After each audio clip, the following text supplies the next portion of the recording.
We said the playoffs are here, right? The Mm-hmm. playoffs are here.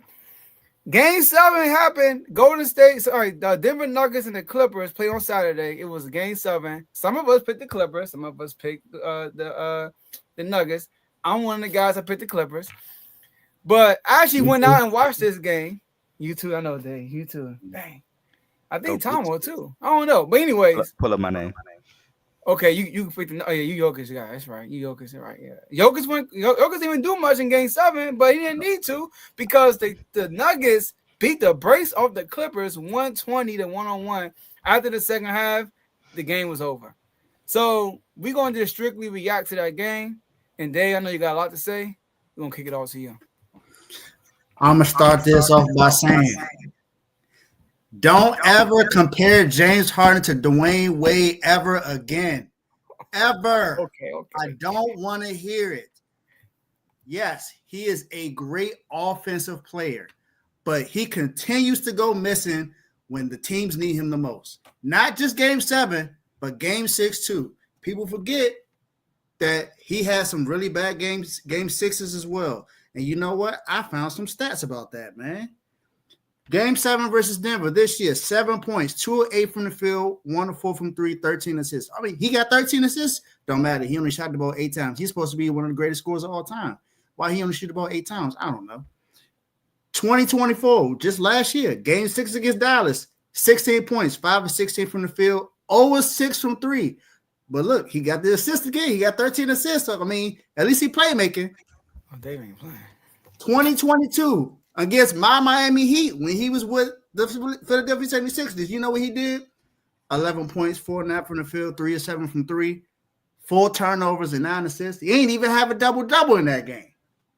But people want to say that James Harden was on the same level or if not better than Dwayne Wade. People forget Dwayne Wade won the NBA championship and NBA Finals MVP in his 3rd season in the league.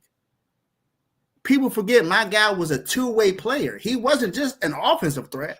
He was a defensive threat. People forget that Dwayne Wade has the most blocks from guards that are 6'4" and under. He's probably the second best shot blocking shooting guard ever. He's 3rd to me all time in shooting guards. You got MJ, Kobe, Wade. After that, you can name whoever else you want. Nope.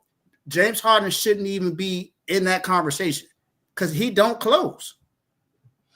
I picked the Clippers to win this, but it wasn't because of James Harden. It was because of Kawhi. You know, remember Kawhi had that 39-point game where he shot crazy from the field, but we haven't seen that since.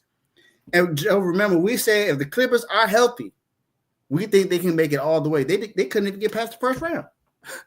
Couldn't get out of the first round, and they were healthy. That was no excuse this time. And you know what's crazy, Joe? The last time Kawhi was healthy, you know who he lost to in the playoffs? The Nuggets. Nuggets. He lost to the Nuggets. 3-1. It's crazy. It's crazy. All I know, like I said, I had a certain message I wanted to get out here today because I am a huge Dwayne Wade fan. I'm a big Miami Heat fan. James Harden, and this is specifically to Jeff Teague, because Jeff Teague had said that he would automatically pick James Harden over Dwayne Wade. He also said that Klay Thompson was close to Dwayne Wade. Klay Thompson? Are we serious? Klay Thompson? Has he ever taken over a series by himself? No. Not a series, no. Oh, okay. So let's quiet those narratives.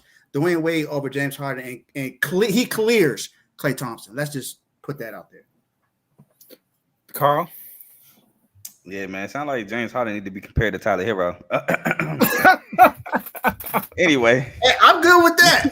I'm good with that. That just means Tyler Hero's as a top guard. That's all. No. We're talking about the elimination game stats. We're talking about the elimination game stats. Elimination game stats. That's what we're talking about. But anyway, all jokes aside, yeah, I never understood that. Like, that's crazy.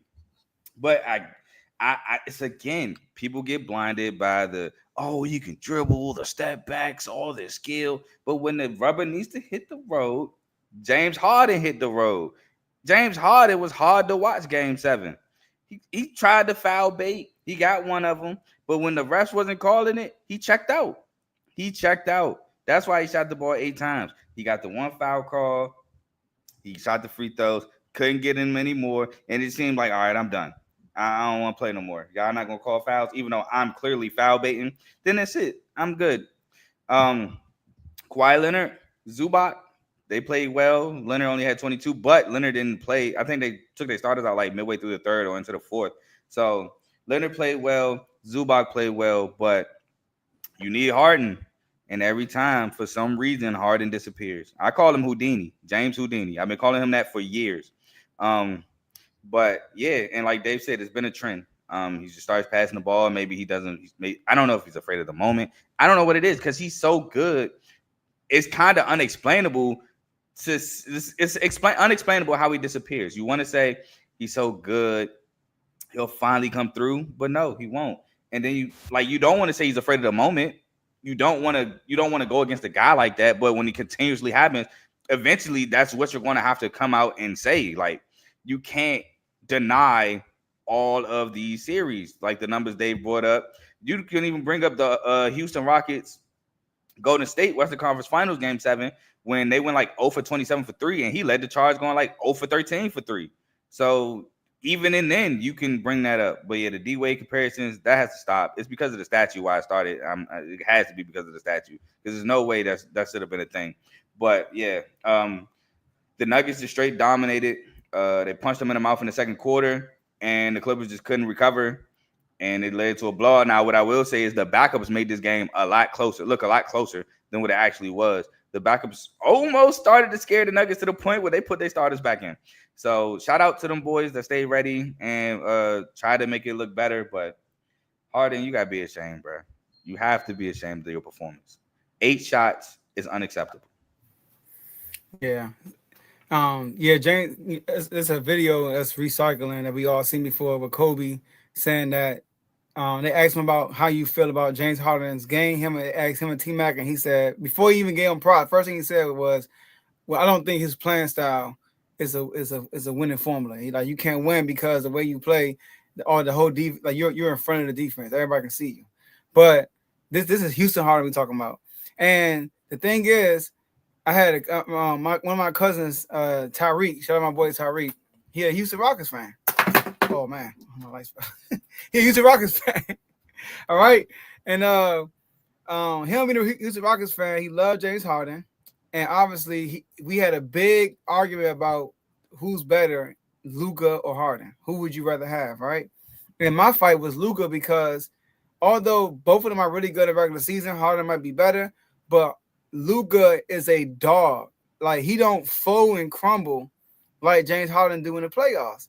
And then once Luka lost to the Lakers, he wrote me on Twitter and he said, I want to revisit the conversation.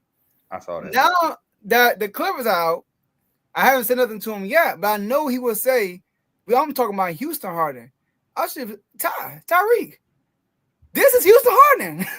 Game 7. Close out games. When it's time to close the deal, he folds. He turns to somebody else. I don't know what it is. And also, another person we got to talk about more, y'all. What about Ty Lue? I mean, look, I'm not trying to say Ty Lue's a bad coach, but come on. There was a stretch in the third quarter when I knew it was over. First of all, they were already down by 8 in the second and going to the halftime. And then they got outscored 35-19 in the third quarter. It was a stretch. I don't know the exact number, but it was a stretch in the third quarter. When you're watching your TV, you know when they call timeout. When you're watching it, right? You can just feel the momentum, right? The Nuggets, I forgot what happened. Somebody got a dunk or something. And I'm like, Ty Lue called timeout. He did not call timeout.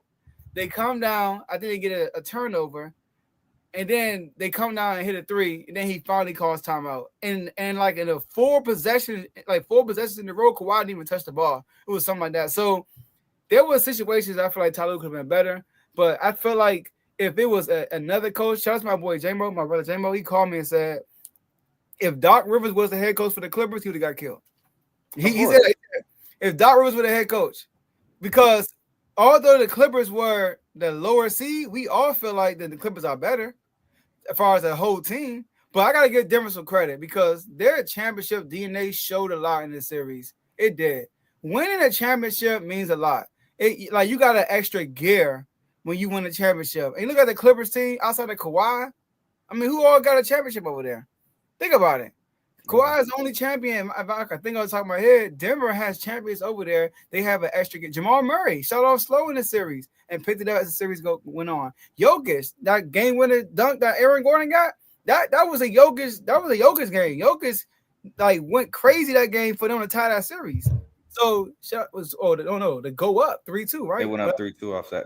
No, Yeah. no. That's I think that was in LA. Yeah, that's how it. Yeah, to tie the series. That was a big game. They just got blown out, and Eric Gordon has been playing well. Also, he's still shooting the three consistently, and I gotta give props to Westbrook. Westbrook been playing well this whole series too. So, shout out to the Nuggets, man.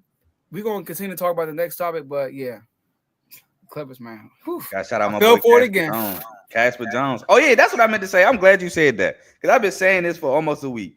We all on R2L laughed at the Morris twin when he said that the Clippers was a threat, and how funny y'all fell for the bait. I ain't fall for it. I laugh for the injury part, but I stood by if Kawhi healthy. I'm rolling with Kawhi. I ain't fall for it. I ain't fall for the bait. I took the Nuggets, and I don't know who Jokic is. I know Gokic. I don't know who Jokic is. I know who Nikola Jokic is though. That boy, man, shout out to him. Shout out Casper Jones, a.k.a. Aaron Gordon. Had a game, now I got to talk about that later. But, you know what I'm saying? He played really well. I don't think he had a game under 15 points. He played good. And he played good last night, too. But we're going to get to that. But